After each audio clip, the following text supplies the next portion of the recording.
मराठा आरक्षणाच्या आंदोलनासाठी मनोज जरांगे पाटील हे मुंबईमध्ये दाखल झालेत। काही वेळातच आझाद मैदान या ठिकाणी मनोज जरांगे पाटील यांचं मरण उपोषण आंदोलन सुरू होणार आहे। मात्र मनोज जरांगे पाटील यांच्यासोबत आलेले आंदोलक आता मुंबईमध्ये दाखल होत आहेत। वाहतूक कोंडीमुळे कुठेतरी हे आंदोलकांना पुढे सरकता येत नाहीये। अशातच या आंदोलकांनी आता रस्त्यावरच आपला नाश्ता बनवण्याची सुरुवात केलेली आहे। खरं तर मनोज जरांगे पाटील यांनी आंतरवरील सडून निघतानाच आपल्या आंदोलकांना सूचना केल्या होत्या की आपल्यासोबत कोरडा शिधा घ्या, जेणेकरून कुणाच्याही जेवणाची किंवा काही अन्न मिळेल याची वाट न पाहता आपल्याला स्वतःचं अन्न स्वतः तयार करून खाता येईल। अशा पद्धतीच्या सूचना मनोज जरांगे पाटील यांनी आंदोलकांना केल्या होत्या। मनोज जरांगे पाटील यांच्या सूचनेवरून आंदोलकांनी कोरडा शिधा आपल्यासोबत घेऊन मुंबईकडे कूच केली होती आणि आता आपण सध्या माझगाव डॉक परिसरामध्ये आहोत आणि आपण या ठिकाणी पाहू शकताय या ठिकाणी हे जे आंदोलक आहेत हे आंदोलकांनी आपल्यासोबत आणलेला कोरडा शिरा आहे। कोरडा शिराच्या माध्यमातून हे आंदोलक आता आपल्या अन्न पाण्याची नाश्त्याची या ठिकाणी तयारी करतायत। खरं तर रस्ता पॅक आहे, वाहतूक ठप्प झाली आहे, आंदोलकांना पुढे सरकण्यासाठी मार्ग नाहीये। अशातच पर्याय थांबल्यावरती अडून न बसता ह्या आंदोलकांनी या ठिकाणी आपला नाश्ता बनवण्याला रस्त्यावर सुरुवात केली आहे। काय सांगाल, तुम्ही कुठून आलात?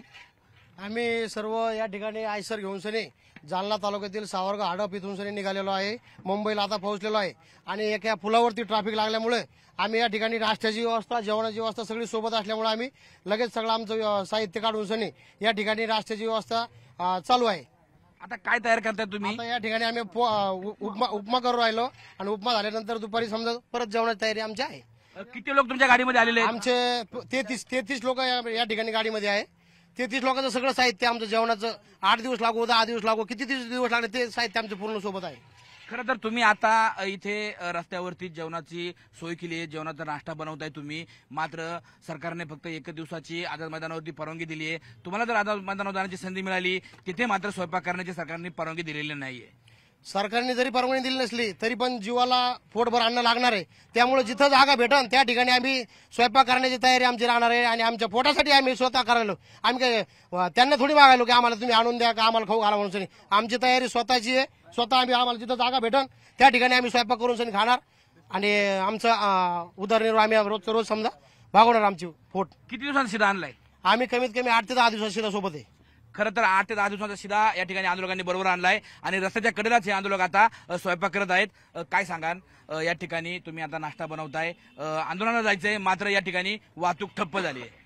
मी एकच सांगेन या माध्यमातून, कारण की जे कोणी लोक म्हणते की मनोज जरांगे पाटलाला रसद पुरी ते आमच्याकडे एक लिस्ट आहे। गावातून आम्ही किती वर्गणी जमा केली, किती लोकांनी वर्गणी दिली, सर्वांनी आम्ही वर्गणी जमा करून आम्ही आमच्या 8 ते 10 दिवसाचं असं अन्न पुरं आम्हाला जितकं लागेल, जिथं आम्हाला वेळ भेटन, जिथं आम्हाला जागा मिळेल आम्ही तिथं आम्ही आमचा स्वयंपाक करणार आणि खात राहणार आणि मनोज जरांगे पाटलाला पाठिंबा असं देत राहणार।